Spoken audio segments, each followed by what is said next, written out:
Greetings YouTube, Captain Machine here, back for another video, and today we were talking about Karma, which is the second book out of the SLA Industries product line. As I said before with the SLA Industries core rulebook, I'll only be talking about this book, any books prior to it, so anything that come after this will not be discussed in this video. But, anyway, hope you enjoy the show. This is Karma. Mother...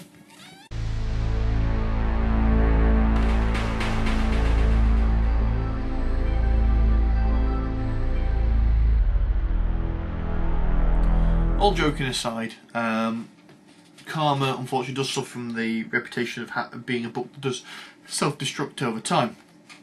My copy, for example, has come away from the cover. Both the cover and the book are in fantastic condition. It's regrettably just the glue that's the issue. And reading through the SLA Industries forums, it's a fairly common complaint. So if you are off the back of this going in to get into SLA, and you are going to buy a copy of Karma, either buy it directly from the guys who produced it, Nightfall Games, or if you're going to go off of eBay, for example, make sure that your second-hand copy has its cover attached, if you're bothered about that sort of thing. And in the future, when it does come detached, it's a matter of when, not if, don't be surprised. So, with that in mind, let's get started. Now, Karma is a in-game source book, primarily a player book. There's not a lot of GM secrets in here. In fact, there's very few or none at all that would destroy the game if a player knew them, to be fair. It gives you a better understanding and idea of how Mort and the Universe of Progress actually works. World of Progress, not Universe, World of Progress actually works. Basically, this is a in-game artifact. This is the idea is this is a magazine that a citizen of Mort could buy, and it talks primarily about Karma, which is one of the subsidiaries of SLA Industries. So a lot of the stuff in here is based around their pseudo-genetic stuff. There is some other stuff in here that doesn't relate to them. The idea, of course, is that maybe other subsidiaries bought space in the magazine, you know, like advertisements. There's also interviews in here with SLA Industries operatives, particularly famous ones, so you get an idea and understanding of how their day-to-day activities of being a SLA operative and going out and killing and doing things like that, how that interacts with fame and fortune, so on and so forth. It's a really good supplement for that. It's full of some fantastic black and white artwork, and it's just an amazing read. There's not an ounce of rules in here for the vast majority of it. I'll just quickly, of the book itself, that much of it, you can just see that, is actually just fluff. There's not an ounce of stats or crunch in there. That's just all fluff. Lots of other pictures, lots of great text, really good stories and some interviews and such and so forth, and even a letters page, which is nice to see what the citizens of Mort actually considered to be reasonable for a letters page. So of that, you've got all the rules. Then you've got, what, 20 pages, if that, of rules, which relates not only to what's in here, but also to the prior book. But we'll talk about that in a moment. I would highly recommend this to any player who wants to get a grasp of how the World of Progress actually works, how the people within it think and act, and how the world around them acts as well. It's a really good source book. It captures a lot of the detail which I think was missing from the core rulebook. Granted, the core rulebook could have spent more time going through this, but you've only got a finite amount of space in which to get your core concept down so your players can get a grasp of it and start playing. There are several games out there where a supplement for a player is literally a case of this is stuff they cut from the core rulebook and they've slightly expanded upon it and they've released it and they've gone, in order to play the game properly you really have to own this. I mean, the worst culprit of that in the modern era is not actually D&D, although D&D has always had the three book model for the longest time, but the biggest culprit I can think of is Shadowrun, which has 4 supplementary source books, as in these are 4 books if you want to get a full experience from the game. You don't have to have it in technicality. Then you really need it. Also, Dark Heresy is particularly guilty of this one. There's some really useful stuff in the Inquisitorial's Handbook. I can't remember if I've talked about that or not. If I have, I'm sure I will at some point in the future. This doesn't feel like that. It feels like a genuine effort has gone into fleshing out the universe of the players are going to be exploring. Now, when I talked about the original core rulebook, my main 3 complaints was that it wasn't particularly terrifying or scary, and it didn't tell you how to make it scary in terms of advertising itself as a horror game. And regrettably, of the 3 major complaints I've got, this book does nothing to address it at all. There's nothing particularly scary about this. I mean, there's some dark humour to it. If anyone's been around the councils of England and Britain around the 80s and 90s, we'll get a lot of the dark humour pointed in this direction. All about bureaucracy and stuff like that, and you know, the fame culture. So I suppose it is also appropriate to the modern day as well, thinking about it.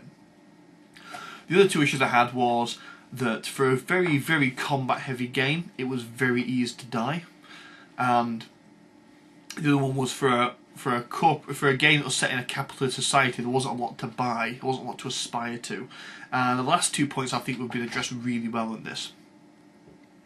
The first point is the death thing.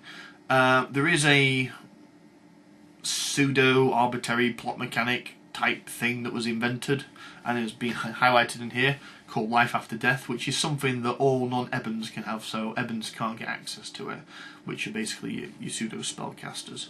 But they have their own little thing of how to survive dying, called necrothopes. So that's their issue. And necrothopes, by the way, are ridiculously overpowered, and I think kind of break the game, but that's a different matter entirely. And different video as well.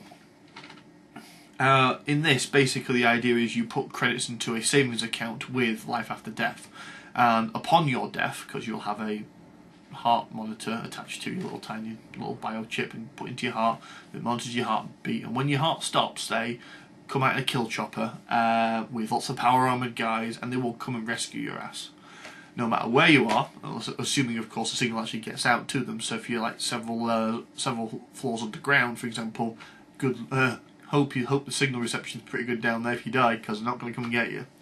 But they have been known to go even to the cannibal sectors, which are the most dangerous parts of Mort, to retrieve corpses. There's even one example in one of the fictional stories of a team going to Salvation Tower in order to confront the near godlike digger himself to rescue a dead body.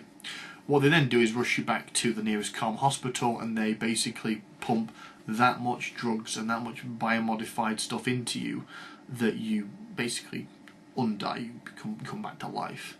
And the added bonus of that is not only do you pay for the extraction, but anything you've saved up above and beyond that can be used to replace lost limbs, lost organs, or if you're going for what's known as the deluxe suite, you can save up enough money that as they've got you on the operating table, they might as well put biomodifications into you.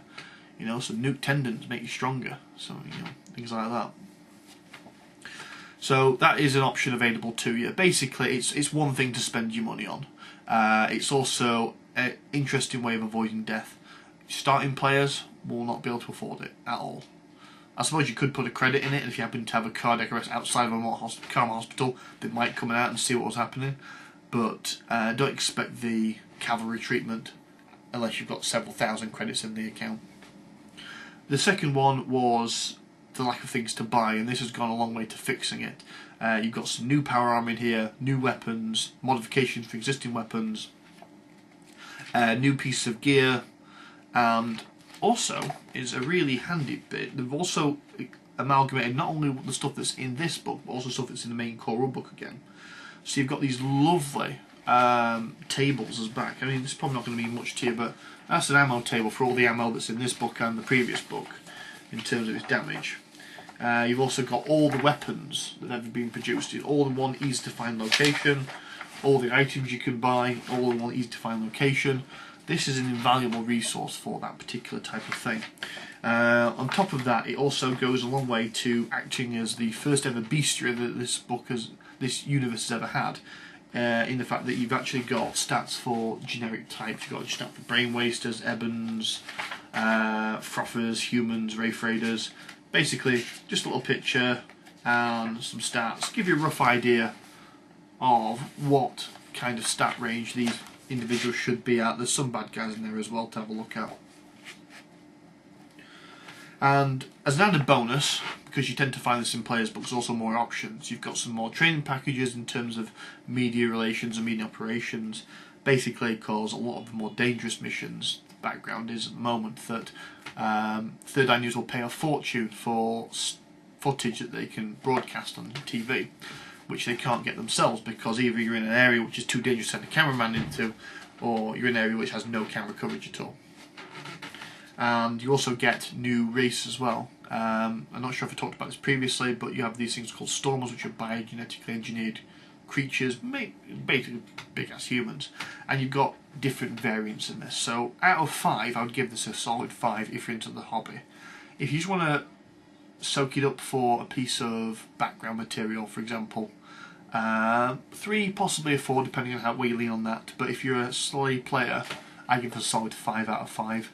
I highly recommend this to anyone that is either playing or running the game. Okay guys, thanks for your time.